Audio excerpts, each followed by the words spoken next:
সেই মহান করুণাময় আল্লাহ রাব্বুল ইজ্জতের যে আল্লাহ পাক আসমান, জমিন, চন্দ্র, সূর্য, নদ নদী, পাহাড়, পর্বত, ক্ষুদ্র থেকে ক্ষুদ্রতম জিনিসের সৃষ্টিকর্তা। আপনার আমার চোখে একটা ক্ষুদ্র পোকা পড়ে যায়, তাতেও আমরা ব্যথা পাই, জ্বলিয়ে দেয় চোখকে। তারও কি আছে? সে খাচ্ছে, সে আহার খাচ্ছে, তার জীব আছে, তারও সৃষ্টিকর্তা সেই মহান করুণাময় আল্লাহ রাব্বুল ইজ্জত।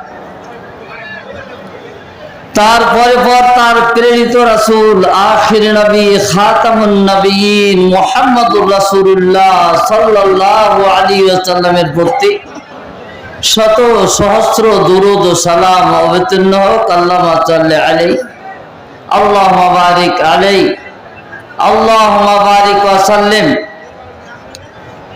আমি আপনাদের এই মাদ্রাসার একজন খাদেম। দেশ বিদেশ থেকে আমরা এই মাদ্রাসার উন্নতি কল্পে, উন্নতির জন্য বক্তাদের ডেকেছি। তাদেরকেই বেশি বেশি করে সময় দেব, তাদের কাছ থেকে আমরা কথাগুলো শুনবো, জানবো, আমল করব। আরবিতে একটা প্রবাদ বাক্য আছে, লা তানজুরু ইলা মান কাল ওয়ালাকিন তানজুরু ইলা মা কাল। কথা কে বলছে, কেমন করে বলছে, কোন ক্যাপাসিটিতে বলছে, কিভাবে বলছে, ওই দিকগুলোর দিকে আপনারা ধ্যান দেবেন না। কি বলছে, কেমন লোক বলছে ওটা দেখেন না, কথাটা কি বলছে ওটার দিকে আপনারা চিন্তা ভাবনা করেন, আর ওটাকে বুঝে আমল করার চেষ্টা করবেন। আমরা সবাই মুসলমান, আর আমরা কালেমাধারী মুসলমান। আল্লাহ পাক সর্বপ্রথম আদম আলাইহিস সালামকে সৃষ্টি করেন, তাতে থেকে হাজারে হাজার, লাখে লাখে, কোটি কোটি মানুষ। ইয়া আইয়ুহান নাস ইত্তাকু রাব্বাকুমুল্লাযী খালাকাকুম মিন নাফসিন ওয়াহিদা। এ বিশ্ব মানব, তোমরা ওই প্রভুকে, ওই প্রতিপালককে, ওই আল্লাহকে বলে ভয় করো, যে আল্লাহ তোমাদেরকে সৃষ্টি করেছে এক আত্মা থেকে। খালাকাকুম মিন নাফসিন ওয়াহিদা, এক আত্মা থেকে সৃষ্টি করেছে। ওয়া খালাকা মিনহা যাওজাহা, আর সেই আত্মা থেকে, এক আত্মা থেকে তার স্ত্রীকে সৃষ্টি করেছেন। তার স্ত্রী বলতে হাওয়াকে। ওয়া বাসসা মিনহুমা রিজালান কাসীরান ওয়া নিসা, তাদের দুইজনের সংমিশ্রণে, তাদের মিলনে আল্লাহ পাক অসংখ্য অগণন মানব জাতি তৈরি করেছেন, ছড়িয়ে দিয়েছেন সারা বিশ্বে। ওয়াবাসসা মিনহুমা রিজালান কাসীরান ওয়া নিসা, অগণন নর নারী আল্লাহ পাক বিশ্বে ছড়িয়েছেন আদম আর হাওয়ার মিলনে। ওয়াত্তাকুল্লাহাল্লাযী তাসাআলুনা বিহি ওয়াল আরহাম, তোমরা ওই আল্লাহকে বলে ভয় করো, যে আল্লাহর কাছে সমস্ত দরখাস্ত করে থাকো। আমরা সমস্ত কিছু আল্লাহর কাছে চাইব, টাকা চাইব আল্লাহর কাছে, ছেলে চাইব আল্লাহর কাছে, ইলম চাইব আল্লাহর কাছে, রোগ মুক্তি চাইব আল্লাহর কাছে। আল্লাহ ব্যতিরিকে কাউরি কাছে কোনো কিছু চাওয়া যাবে না। আজকে আমরা আল্লাহর কাছে চাইতে জানি না, আল্লাহ পাক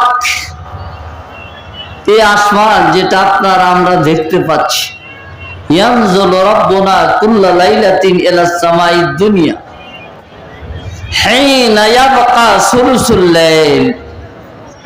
রাত্রির 3 ভাগ করে 2 অংশ যখন কেটে যায়, 1 অংশ যখন থেকে যায়, আল্লাহ পাক এই আসমানে নেমে আসেন। এই আসমানে নেমে আসেন, কি বলেন? প্রত্যেক রাত্রিতে নেমে আসেন, প্রত্যেক রাত্রিতে নেমে আসেন। কি বলেন? হাল মিন মুস্তাগফিরিন আগফির লাহু। আছে কোন ব্যক্তি আমার কাছে ক্ষমা চাইছে, আমি তাকে ক্ষমা করে দেব? আছে কোন ব্যক্তি? হাল মিন সাইলিন উতি। আছে কোন দরখাস্তকারী যার দরখাস্ত আমি মঞ্জুর করব? তাহলে আল্লাহ, আপনি 2 ভাগ ঘুমান, শেষ রাত্রিতে জেগে যান, তাহাজ্জুদের নামাজ পড়ার যদি আপনার অবকাশ না হয়, অবসর না হয়, 2 রাকাত নফল নামাজ পড়ে নিন, আর আল্লাহর কাছে আপনি চান, আল্লাহ আপনাকে দেবে। আল্লাহ আপনাকে দেবে। আল্লাহর নামে চাইতে হবে। ওয়ালিল্লাহিল আসমাউল হুসনা ফাদউহু বিহা। আল্লাহর আসমায়ে হুসনা আছে। ইয়া রহমান, ইয়া রহিম, ইয়া গফুর, ইয়া গফফার, ইয়া শাকুর, ইয়া রাউফ, ইয়া রহিম, ইয়া মুমিন, ইয়া মুহাইমিন, ইয়া মুতাকাব্বির। এই আসমায়ে হুসনার দ্বারা যদি আপনি দোয়া করেন, আপনার দোয়া কবুল হবেই। আল্লাহ বলছে কোরআনে, ওয়ালিল্লাহিল আসমাউল হুসনা ফাদউহু বিহা। আল্লাহর 99টা আসমায়ে হুসনা আছে, সেই আসমায়ে হুসনার দ্বারা আল্লাহর কাছে দোয়া করো, আল্লাহ অবশ্যই তোমাদের আমাদের দোয়াকে আল্লাহ কবুল করবে। আমরা আল্লাহর কাছে চাইতে জানি না। আর যদি চাই শিরকিয়া পদ্ধতিতে, আমি যে কথাটা আপনাদের সামনে আলোচনা করতে চাইছি, যে বিষয়টা আলোচনা করতে চাইছি, আলেমেরা খুব কমই আলোচনা করে থাকেন, অথচ ইসলামের ভেতরে এই বিষয়টাই 1 নম্বর। যত নবী পাঠিয়েছেন আল্লাহ পাক, সমস্ত নবীকে এই বিষয়টার জন্যই পাঠিয়েছেন। সেটা হচ্ছে কালেমায়ে তাওহীদকে প্রতিষ্ঠা করা, কালেমায়ে শাহাদাত, লা ইলাহা ইল্লাল্লাহ ওয়া আশহাদু আন্না মুহাম্মাদার রাসূলুল্লাহ। আল্লাহ পাক সমস্ত নবীকে এই কালেমায়ে তাওহীদকে প্রতিষ্ঠা করার জন্য পাঠিয়েছেন। আল্লাহ পাক বলেন, লাকাদ বাআসনা ফি কুল্লি উম্মাতিন রাসূলান আন ইবুদুল্লাহ ওয়া ইজতানিবুত তাগুত। আমি প্রত্যেক জাতির কাছে, প্রত্যেক সমাজের কাছে, প্রত্যেক কওমের কাছে, প্রত্যেক দলের কাছে একটি করে রাসূল পাঠিয়েছি। কেন পাঠিয়েছি? উদ্দেশ্য লক্ষ্য কি? কি কারণে পাঠিয়েছি? পাঠার প্রয়োজনটা কি? আনে ইবুদুল্লাহ ওয়া ইজতানিবুত তাগুত। শুধুমাত্র আল্লাহর ইবাদত করো, আর আল্লাহ ছাড়া কাউকে ইবাদত করিও না। শিরক থেকে বাঁচো, আর ইবাদত শুধুমাত্র আল্লাহর করো। সমস্ত নবীকে আল্লাহ পাক এই একত্ববাদের প্রতিষ্ঠার জন্য পাঠিয়েছেন। সমস্ত নবীকে। হযরত নূহ আলাইহিস সালাম 950 বছর ধরে নামাজের দাওয়াত দেননি, যাকাতের দাওয়াত দেননি। কিসের দাওয়াত দিয়েছেন? ইয়া কওমি ইবুদুল্লাহ মা লাকুম মিন ইলাহিন গায়রু, ও আমার কওম, ও আমার সমাজ, তোমরা ওই এক আল্লাহর ইবাদত করো যে আল্লাহ ছাড়া তোমাদের উপাস্য নেই।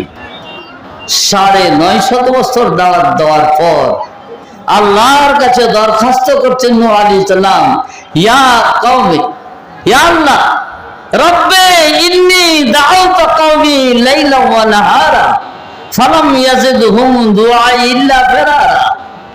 আল্লাহ গো, আমি আমার সমাজকে দিনে ডাকলাম, রাতে ডাকলাম, 24 ঘন্টায় ডাকতে থাকলাম। কিসের দিকে ডাকতে থাকলাম? তাওহীদের দিকে, এক আল্লাহর ইবাদতের দিকে। ইসলামে 1 নম্বরে গুরুত্ব হলো কালেমা লা ইলাহা ইল্লাল্লাহ। 1 নম্বরে গুরুত্ব। কালেমা লা ইলাহা ইল্লাল্লাহ যদি সঠিক না হয়, আপনার নামাজ সঠিক হবে না, আপনার যাকাত সঠিক হবে না, আপনার রোজা সঠিক হবে না, আপনার হজ সঠিক হবে না, আপনার দান সঠিক হবে না, আপনার যাবতীয় সমস্ত আমল বরবাদ হয়ে যাবে যদি আপনার কালেমায়ে তাওহীদ সঠিক না হয়। তাওহীদ বাণী যদি সঠিক না হয়, তাওহীদ বাণী সম্বন্ধে আপনার যদি জানা না থাকে, আপনার যদি সঠিক ধারণা, সঠিক ঈমান, সঠিক আকীদা, সঠিক বিশ্বাস, সঠিক আমল না থেকে থাকে, তাহলে কি হবে? আপনার কোনো আমল কাজে আসবে না। এই জন্য সর্বপ্রথম আল্লাহ পাক সমস্ত নবীকে এই তাওহীদকে প্রতিষ্ঠা করার জন্য পাঠিয়েছেন। 950 বছর ধরে ডাক দিলেন, আহ্বান করলেন, আওয়াজ দিলেন, দাওয়াত দিলেন হযরতে নূহ আলাইহিস সালাম নিজের কওমকে। তারপরে আসছেন হুদ আলাইহিস সালাম, সালেহ আলাইহিস সালাম, উনি ওই কথাই বলছেন, ইয়া কওমি ইবুদুল্লাহ মা লাকুম মিন ইলাহিন গায়রু। ইব্রাহিম আলাইহিস সালাম অগ্নিকুণ্ডে কেন নিক্ষেপ করা হয়েছিল? কিসের জন্য? কিসের জন্য দেশ ছেড়েছিলেন? একবার তাওহীদের ডাক দেওয়ার জন্য। ইব্রাহিম আলাইহিস সালাম নিজের আব্বাকে বলছেন, কাফের আব্বা, বারবার আব্বা আব্বা বলছেন, ইয়া আবাতে লিমা তা'বুদু মা লা ইয়াসমা ওয়া লা ইবসির ওয়া লা ইউগনি আনকা শাইয়া। আব্বা, আপনি যে সব পাথরের পুজো করেন, যে সব প্রতিমার পুজো করেন, তার পিছনে কোনো যুক্তি আছে? হ্যাঁ, যে শুনতে পাই না, যে দেখতে পাই না, যে আপনার কোনো প্রকার উপকারও করতে পারে না, ওয়ালা ইউগনি আনকা শাইয়া, কোন যুক্তির ভিত্তিতে আপনি তাকে সিজদা করেন? এর পেছনে আপনার কি যুক্তি আছে? হ্যাঁ, রাষ্ট্রের রেজাল্ট কি হলো? ইব্রাহিম আলাইহিস সালামকে তারা অগ্নিকুণ্ডে নিক্ষেপ করলেন। এই দাওয়াত দিয়েছিলেন ইব্রাহিম আলাইহিস সালামের আপনার 2 ছেলে ইসমাঈল আর ইসহাক। ইসহাকের ছেলে কে? আপনার ইয়াকুব আলাইহিস সালাম। আজকে যদি আমাদের মরণের সময় উপস্থিত হয়ে যায়, আমরা ছেলে নিয়ে চিন্তা করি, মেয়ে নিয়ে চিন্তা করি, বাবুরে তোমাকে চাকরি করে দিতে পারলাম না, 10 বিঘা সম্পত্তি ছেড়ে দিতে পারলাম না, ভালো একটা ব্যবসা তোমাকে দিয়ে যেতে পারলাম না। ইয়াকুব আলাইহিস সালাম সূরা বাকারায় আছে, ইয হাযারা ইয়াকুব আল মাউত ইয ক্বালা লিবানিহি মা তা'বুদুনা মিন বা'দি। ইয়াকুব আলাইহিস সালামের যখন মরণের সময় উপস্থিত হয়েছে, সমস্ত ছেলেদেরকে একত্রিত করেছেন, জমায়েত করেছেন, পোতাদেরকে একত্রিত করেছেন, দিয়ে বলছেন, আমি চিন্তা করছি, আমার একটাই চিন্তা, মা তা'বুদুনা মিন বা'দি, আমার মরণের পরে তোমরা কার ইবাদত করবে? কার ইবাদত করবে? এটাই আমার চিন্তা। তিনটা। সমস্ত আওলাদ এক বাক্যে উত্তর দিয়েছিলেন, আব্বাজান আপনাকে চিন্তা করতে হবে না, আপনার ভাবার কিছু নেই। না'বুদু ইলাহাকা ওয়া ইলাহা আবাইকা ইব্রাহিম ওয়া ইসহাকা ওয়া ইসমাঈল ইলাহান ওয়াহিদান ওয়া নাহনু লাহু মুসলিমুন। আব্বাজান আপনি চিন্তা করবেন না, আমরা ইবাদত করব আপনার প্রতিপালক। আপনার বাবা ইসহাক তার প্রতিপালক, আপনার চাচা ইসমাইল তার প্রতিপালক, আপনার দাদা ইব্রাহিম নবী তার প্রতিপালক। ইলাহান ওয়াহিদান, এক আল্লাহর আমরা ইবাদত করত। ওয়া নাহনু লাহু মুসলিমুন, তারই আমরা অনুগত হব, তারই সামনে আমরা আত্মসমর্পণ করব। আল্লাহ ব্যতিরিকে কাউরি সামনে আমরা আত্মসমর্পণ করব না। ইলাহুন ওয়াহিদা, একই ইলাহ, একই মাবুদ, একই প্রতিপালক। ওয়া নাহনু লাহু মুসলিমুন, আমরা তারই অনুগত করব, তারই কথা মেনে চলবো, তার কথা ছেড়ে কাউরি কথা আমরা মানব না। ইয়াকুব আলাইহিস সালামের ছেলে ইউসুফ জেলে গেছিলেন, জানা আছে আপনাদের, শুনেছেন তো?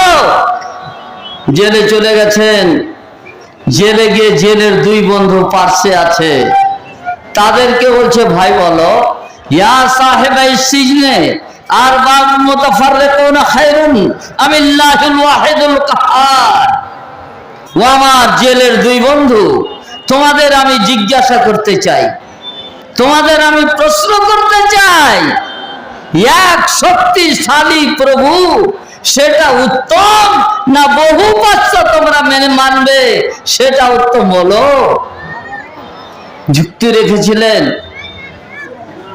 যখন সেই সময় বাদশা স্বপ্ন দেখলো যে সাতটা কি করছে, সাতটা দেখছে, সাতটা গাছের ডগা বা শীষ শুকা, আর সাতটা আপনার তাজা হারা ভরা। আর কি দেখছে, সাতটা মোটা গাইকে দুর্বল গায়ে খাচ্ছে।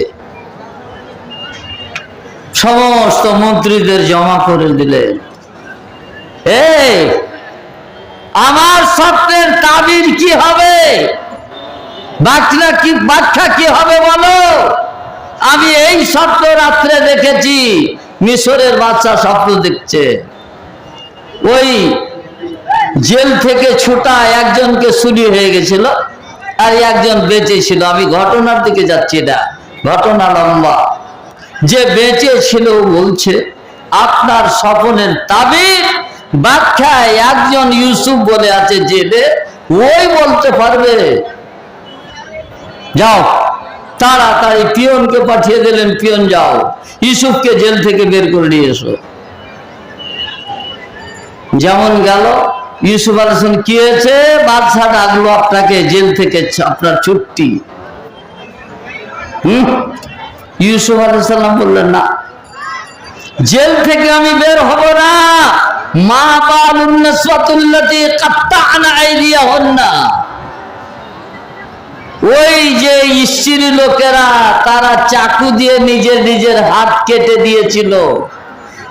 কেন হাত কেটেছিল তারা, ওই কারণ যতক্ষণ পর্যন্ত আমার সামনে বলা না হবে আমি জেলেই জীবন কাটাবো, জেল থেকে বেরোবো না। আমাদের আখিরে নবী মুহাম্মদুর রাসূলুল্লাহ সাল্লাল্লাহু আলাইহি সাল্লাম বলছেন, ইউসুফ আলাইহিস সালাম এতদিন জেলে ছিলেন, আমি যদি তার জায়গায় জেলে থাকতাম, কয়েদখানায় থাকতাম, আর আমার কাছে পিয়ন আমাকে ডাকতে যেত, তো আজাবতু দাইয়া, আমি পিয়নের ডাকে লাফিয়ে জেল থেকে বেরিয়ে যেতাম। ইউসুফ আলাইহিস সালাম বললেন যে আমি ওই স্ত্রী লোকেরাকে বলতে হবে তারা নিজের হাত কেন কেটেছিল। কেন, কি ভাবলেন? আমাকে একটা তোহমাত লাগিয়েছে, আমার শরীরে একটা দাগ লাগিয়েছে, ওই দাগ নিয়ে আমি জেল থেকে বের হব না? একটা ধাপ্পা কালির দাগ আমার শরীরে লাগিয়েছে, ওই দাগ নিয়ে আমি জেল থেকে বের হব না? পিয়ন গিয়ে যখন বাদশাকে বলল, জুলেখা বেঁচে ছিল, জুলেখা ছিল, আল আন হাসাসাল হক, সূরা ইউসুফে আছে, দেখে নেবেন। আনাল্লাতী রাওয়াতুহু আন নাফসিহি, এখন তো আসল তথ্য বেরিয়ে যাবে, আসল ঘটনা সামনে চলে আসবে। আমি তো তাকে চক্রান্তে ফেলতে চেষ্টা করেছিলাম। জুলেখা স্বীকার করে নিল ইউসুফ নিষ্পাপ নির্দোষ, তার কোনো ত্রুটি নেই, আমি তাকে চক্রান্তে ফেলতে চেষ্টা করেছিলাম, কিন্তু আল্লাহ তাকে বাঁচিয়ে নিয়েছে। ভাইরা আমার, কথা অন্যদিকে চলে গেল। ইউসুফ আলাইহিস সালাম ডাকলেন এক তাওহীদের দিকে, একত্ববাদের দিকে, এক আল্লাহর ইবাদত করতে হবে এটার দিকে। তারপরে আসেন আমাদের নবীর আগে কোন নবী ছিল? ঈসা নবী। ঈসা নবীকে সম্বন্ধে এমন ধারণা, যারা খ্রিস্টান তারা বলছে ঈসা হয়েছে আল্লাহর বেটা। আর একটা দুঃখের কথা, যেই 25 ডিসেম্বরকে আমরা বড় দিন মানিয়ে থাকি, মুসলমানেরাও মানায়, ওই বড় দিনে খ্রিস্টানদের আকীদা আল্লাহ তার বেটা ঈসাকে জন্ম দিয়েছিল। তোবা নাউজুবিল্লাহ। তাদের আকীদা ওই দিনে আল্লাহ তার বেটা যীশু খ্রিস্টকে জন্ম দিয়েছিল, আর ওই বড় দিন আমরা মানাই ওই শিরিককে। ঈসা আলাইহিস সালামকে আল্লাহ পাক জিজ্ঞাসা করতেন, ঈসা আনতা কুলতা লিন-নাস ইত্তাখাযুনি উম্মিয়া ইলাহাইনি মিন দুনিল্লাহ, আরে ঈসা, তোমাকে আমি নবী করে পাঠিয়েছিলাম, তুমি নবুয়তের প্রচারে গিয়ে কি লোকেদের কাছে এটাই বলেছিলে যে আমি আমার মা মারিয়াম আল্লাহ ব্যতিরিকে আমরাও দুটা মাবুদ, আমরা দুটা ইলাহ, আমরা দুটা মাবুদ, আমাদেরও সিজদা করো, আমাদেরও পুজো করো, এই কথা ঈসা তুমি বলেছিলে নাকি? ঈসা আলাইহিস সালাম বলছে না, মা কুলতু লাহুম ইল্লা মা আমারতানি বিহি লাউ কুলতুহু ফাকাদ আলিমতাহু তা'লামু মা ফি নাফসি ওয়া লা আ'লামু মা ফি নাফসিক ইন্নাকা আনতাল আল্লামুল গায়ুব। আল্লাহ গো, আমি বলিনি, তুমি যেটা বলতে বলেছো ওইটাই বলেছো। মা কুলতু লাহুম ইল্লা মা আমারতানি বিহি, আল্লাহ তুমি আমাকে বল। হ্যাঁ, ইউসুফ আলাইহিস সালাম বললেন, মা কুলতু লাহুম ইল্লা মা আমারতানি বিহি, আল্লাহ গো তুমি যেটা আমাকে বলতে বলেছো কি এক আল্লাহর ইবাদত করো, ওটাই বলতে বলেছো। আমি যদি বলতাম তা আল্লাহ তোমার কাছে ফাঁকিবাজি চলবে? আমি যদি বলতাম আমি আল্লাহর বেটা, আল্লাহ আর ঈসা আল্লাহর স্ত্রী, ও আল্লাহ সালেসো সালাসা। খ্রিস্টানে বলছে যে তিনটা প্রভু, তিনটা আল্লাহ, তিনটা খোদা, একটা আল্লাহ, ওর স্ত্রী মারিয়াম, আর আল্লাহর বেটা ঈসা। বলেন ওদের এটা আকীদা, ওদের এটা বিশ্বাস, ওদের এটা ঈমান। আল্লাহকে বলছে আল্লাহ যদি আমি বলতাম ফাকাদ আলিমতা ইন কুনতু কুলতুহু ফাকাদ আলিমতাহু, আমি যদি বলে থাকতাম আল্লাহ তুমি জানতে, কেন? তা'লামু মা ফি নাফসি ওয়া লা আ'লামু মা ফি নাফসিক ওয়া আনতা আল্লামুল গায়ুব। আল্লাহ তুমি অন্তর্যামী, আল্লাহ তুমি আমার অন্তর্যামী, আর তোমার অন্তর্যামী আমি নই। আল্লাহ তুমি গায়েবের খবর জানো, গায়েবের খবর তুমি ছাড়া কেউ জানে না। তারপরে আসলেন আমাদের আখির নবী মুহাম্মদুর রাসূলুল্লাহ সাল্লাল্লাহু আলাইহি সাল্লাম। 40 বছরে নবুয়ত প্রাপ্ত হলেন, আর 13 বছর মক্কাতে একমাত্র একত্ববাদের ডাক দিলেন, ইয়া কওম ইবুদুল্লাহ মা লাকুম মিন ইলাহিন গায়রি। হে আমার কওম, আল্লাহর ইবাদত করো, আল্লাহ ছাড়া কোন মাবুদ নেই। মক্কাবাসীকে ডাক দিলেন। মক্কালারা আল্লাহকে মানত, আল্লাহকে মানত তারা।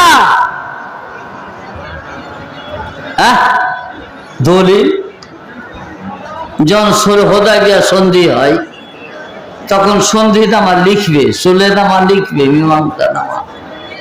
প্রথমে লিখছে বিসমিল্লাহির রহমানির রহিম। তো সোহেল বিন আমর বলছে, নারিফুল্লাহ ওয়ালা নারিফু মার রহমান ওয়ালা নারিফু মার রহিম। আমরা আল্লাহকে তো জানি, তো রহমান আর রহিমকে আমরা জানি না। এই জন্য রহমান রহিমের থেকে কাটিয়ে দাও, শুধু বিসমিল্লাহ লেখো, রহমান আর রহিম লিখতে দেব না। তারা কে আল্লাহকে মানত, আল্লাহর সিফাতকে মানত না। যদি কেউ আল্লাহকে মানে আর আল্লাহর সিফাতকে না মানে, ও কাফের। কেউ যদি আল্লাহকে মানে আর আল্লাহ যে সব গুণে গুণান্বিত, আল্লাহ রহমান, আল্লাহ রহিম, আল্লাহ গাফুর, আল্লাহ শাকুর, যদি কেউ না মানে, ও মুসলমান থাকবে না। তারা আল্লাহকে মানত, একটা দলিল। আর একটা দলিল, তারা আল্লাহকে মানত। আল্লাহ পাক নবী মুহাম্মদ সাল্লাল্লাহু আলাইহি ওয়াসাল্লাম বলছেন, লাইন সাআলতাহুম মান খালাকাস সামাওয়াতি ওয়াল আরদা লা ইয়াকুলুন্না আল্লাহ। হে নবী মুহাম্মদ সাল্লাল্লাহু আলাইহি ওয়াসাল্লাম, সেই মক্কার লোকেদের তুমি যদি জিজ্ঞাসা করো যে আসমান জমিনের সৃষ্টিকর্তা কে, তারা অবশ্যই বলবে আল্লাহ। তারা কি বলবে? অবশ্যই বলবে আল্লাহ। তো তারা আল্লাহকে মানত না, মানত না, মানত না। বলেন, কথা বুঝে আসছে না আসে না? না আসলে দোহরিয়া বলবো। আল্লাহর নবী আমি যদি আস্তে আস্তে কথা বলি, বলে জমলো না। আর আল্লাহর নবী যখন কথা বলতেন, ইযা তাকাল্লামা বিকালিমাতিন আআদাহা সালাসান। আল্লাহর যখন নবী যখন কোন গুরুত্বপূর্ণ কথা বলতেন, 3 বার দোহরাইতেন। 3 বার দোহরাতেন। কেন? যাতে করে লোকেরা বুঝে নেয়। তা আপনারা যদি না বুঝতে পারেন, তো দোহরাবো কথা। কথা বুঝতে পারলেন? তো কি হচ্ছে? আল্লাহকে তারা মানত, যে আসমান ও জমিনের সৃষ্টিকর্তা আল্লাহ। তাদেরকে যদি বলো আম্মা ইয়ারযুকুকুম, তোমাদের রিজিক কে দিচ্ছে, তারা বলবে আল্লাহ। তাদেরকে যদি বলো আম্মা ইউনাজ্জিলুল গায়স, আসমান থেকে কে বৃষ্টি বর্ষণ করছে, কে পানি বর্ষাচ্ছে, তারা বলবে আল্লাহ। তারা আল্লাহকে মানত, কিন্তু রহমান রহিমকে মানত না। রহমান রহিমকে মানত না। তো তারা তাওহীদের সাক্ষী দেয়নি, আল্লাহ এক এ বলে তারা মানেনি। তেমনি রিসালাতের সাক্ষী তারা দেয়নি, আশহাদু আল্লা ইলাহা ইল্লাল্লাহ, তাওহীদের সাক্ষী। ওয়া আশহাদু আন্না মুহাম্মাদার রাসূলুল্লাহ, আমি সাক্ষী দিচ্ছি মুহাম্মদ সাল্লাল্লাহু আলাইহি ওয়াসাল্লাম আল্লাহর রাসূল। কি? তারপরে লিখলেন, কি লিখছেন? মিন মুহাম্মাদিন রাসূলিল্লাহ। এই চুক্তিনামা মুহাম্মদ রাসূলুল্লাহর পক্ষ থেকে, আল্লাহর রাসূলের পক্ষ থেকে লেখা যাবে। বলে না না, এই নিয়ে তো মুহাম্মদ সাথে আমাদের ঝগড়া। তোমাকে রাসূলুল্লাহ আমরা মানতে রাজি নই, আমরা রিসালাতকে তোমার মানতে রাজি নই। তুমি যে রাসূল, এটা আমরা কবুল করতে পারছি না, এটা আমরা মানতে পারবো না। কি করো? রাসূলুল্লাহ মিটিয়ে দাও। আলী বলছে, আলীকে বলছেন উমহু রাসূলুল্লাহ। আলী আলী লিখছিলেন, কাতেব, রাইটার, উনি মুন্সি। বলে রাসূলুল্লাহটা মিটিয়ে দাও। বলে না, আমি বিশ্বাস করি আল্লাহ আপনাকে রাসূল করে পাঠিয়েছেন, আমার অন্তরে বিশ্বাস আছে, আমার হাত দিয়ে রাসূলুল্লাহ কাটা যাবে না। আপনার সমস্ত কথা শুনতে পারবো নবী, আপনার এই রাসূলুল্লাহ কাটতে আমি পারবো না। আল্লাহর নবী নিজের হাতে রাসূলুল্লাহটাকে মিটিয়ে দিলেন। যে কি করলেন?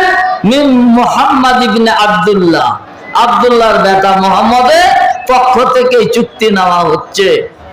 তাহলে তারা আল্লাহকে মানত। কোরআন থেকে হাদিস থেকে প্রমাণিত হলো তারা আল্লাহকে মানত। আল্লাহকে মানা সত্ত্বেও মুসলমান হতে পেরেছিল? তাদেরকে যদি বলেন মান রাব্বুস সামাওয়াতি ওয়াল আরদ, আসমান ও জমিনের প্রতিপালক কে, তারা বলবে আল্লাহ। তো তারা তো আল্লাহকে রব বলে মানত, আল্লাহকে প্রতিপালক বলে মানত, আল্লাহকে সৃষ্টিকর্তা বলে মানত, কিন্তু তবুও তারা মুসলমান হতে পারেনি। যে মুসলমান হতে পেরেছিল কি? তারা মূর্তিগুলোর পুজো করত। 360টা মূর্তি কাবার ঘরে রেখেছিল। তাদেরকে যখন বলা হইল এগুলোর তোমরা আল্লাহকে তো মানছো, আল্লাহকে তো রব বলে মানছো, তো তোমরা এই মূর্তিগুলো করে রেখেছো কেন? বলছে মা না'বুদুহুম ইল্লা লিকাররিবুনা ইলাল্লাহি যুলফা, এগুলো আমরা এই জন্য এদের ইবাদত করি না, এরা আমার খাবার দেয়, এরা আমাদের রিজিক দেয়, এই জন্য নয়। এই জন্য এরা কিয়ামতের দিন আল্লাহর কাছে আমাদের জন্য সুপারিশ করবে। আল্লাহর কাছে আমাদের জন্য সুপারিশ করবে। আমাদের মুসলমানের ভিতরে এক শ্রেণীর মুসলমান আছে, জিন্দা পীরকেও মারে, মরা পীরকেও মানে। তাদের ধারণা কবরের কাছে আর মুরগা দিয়ে যাবে। সদলাপুর নতুন গাড়ি কিনলো, নিয়ে গেল, সিডনিতে খাসু জবাই করবে, ওখানে যে আবার কবুল হয়ে বাসটা অ্যাক্সিডেন্ট হবে না। গাড়িটা নতুন গাড়ি কিনেছে, অ্যাক্সিডেন্ট হবে না। অ্যাক্সিডেন্টের মালিক কে? আল্লাহ। প্রতিটি জিনিস আল্লাহর সিদ্ধান্তের উপরে থাকবে। যদি অ্যাক্সিডেন্ট আপনার কপালে থাকে তো 18 খান টানা বেঁধে দিয়েছে ট্রাক্টরের পিছা থেকে, দেখেছেন? ট্রাকের পিছনে টানা কেন লটকিছে? টানা পীর টানা বেঁধে দিয়েছে আর কি ট্রাকের পিছনে। পুরানা জুতাগুলো বেঁধে লটকিয়ে দিয়েছে, অ্যাক্সিডেন্ট হবে না। জুতাতে অ্যাক্সিডেন্ট থামবে? কপালে যদি অ্যাক্সিডেন্ট লেখা থাকে তাহলে? তোদের একটা আকীদা, ওদের ধারণা যে কি করি এগুলো আমাদের আল্লাহ নিকটবর্তী করবে, আল্লাহর কাছে সুপারিশ করবে, আল্লাহর কাছে সুপারিশ করবে আপনার আমল, আপনার আকীদা। আমি আপনাদের বলেছি কালেমা লা ইলাহা ইল্লাল্লাহর গুরুত্ব এই জন্যই সমস্ত নবী কালেমা লা ইলাহা ইল্লাল্লাহর দাওয়াত দিয়ে এসেছিলেন। এইবারে আলোচনা আমার থেকে গেল কি কালেমা লা ইলাহা ইল্লাল্লাহর মানে কি, তার শর্ত কি। কালেমা লা ইলাহা ইল্লাল্লাহর অর্থ জানা, তাকে বুঝা, তার শর্তগুলোকে পালন করা প্রতিটি মুসলমানের জন্য প্রযোজ্য। সমস্ত নবী যখন সর্বপ্রথম দাওয়াত দিয়েছেন কালেমার, নবী মুহাম্মদ সাল্লাল্লাহু আলাইহি ওয়াসাল্লাম মুআয রাদিয়াল্লাহু আনহুকে ইয়ামানে পাঠাচ্ছেন দায়ী করে, মুবাল্লিগ করে, তাবলীগ করার জন্য। সহিহ বুখারীতে আছে মুআযকে বলছেন ইয়া মুআয ইন্নাকা তাকদুমু আলা কওমিন মিন আহলি কিতাবিন ফালিয়াকুন আউওয়ালা মা তাদউহুম ইলা আন ইউহিদুল্লাহ ফাইনহুম আতাউকা বিযালিক ফা'মুরহুম বিখামসি সালাওয়াতিন ফি কুল্লি ইয়াওমিন ওয়া লাইলা। হে মুআয, তোমাকে আমি দায়ী করে, মুবাল্লিগ করে ইয়ামানে পাঠাচ্ছি। তারা খ্রিস্টান, তারা ঈসাকে আল্লাহর বেটা বলে, তারা মারিয়ামকে আল্লাহর স্ত্রী করে বলে, তাদের এই ধারণা আছে, তারা মুশরিক। ইন্নাকা তাকদুমু আলা কওমিন মিন আহলি কিতাবিন, তারা আহলে কিতাব খ্রিস্টান। প্রথম কথা যেটা বলবে বলবে শাহাদাত আল্লাহ ইলাহা ইল্লাল্লাহ, এক আল্লাহর সাক্ষী দিতে হবে, ওয়া আন্না মুহাম্মাদার রাসূলুল্লাহ, মুহাম্মদ আল্লাহর রাসূল, রিসালাতকে বিশ্বাস করবে। এটাকে যদি মেনে নাই, এক নম্বর শর্ত যদি কবুল করে, দুই নম্বরে বলো ফামুরহুম বিখামসি সালাওয়াতিন ফি কুল্লি ইয়াউমিন ওয়া লাইলা, দিনে রাত্রিতে 5 ওয়াক্তের নামাজ পড়তে হবে। দুই নম্বরে তাদেরকে বলো, কোন ব্যক্তি যদি কালমা তাওহীদ সঠিক না থাকে, নামাজ কাজে লাগবে না, রোজা কাজে লাগবে না, দান কাজে লাগবে না, কোনো কিছু কাজে লাগবে না। এই জন্যই ইসলামে কালমায়ে তাওহীদ দের গুরুত্ব 1 নম্বরে। সমস্ত নবীকে এই দায়িত্ব দিয়ে আল্লাহ পাক পাঠিয়েছেন এবং সমস্ত উম্মার দায়িত্ব 1 নম্বরে তাওহীদের দাওয়াত দেন, 1 নম্বরে একত্ববাদের দাওয়াত দেন। তাওহীদকে যখন ভালো করে বুঝে নেবে, তখন হালাল হারাম, জায়েজ নাজায়েজ আর কারো আহকামের কথা বলুন বক্তা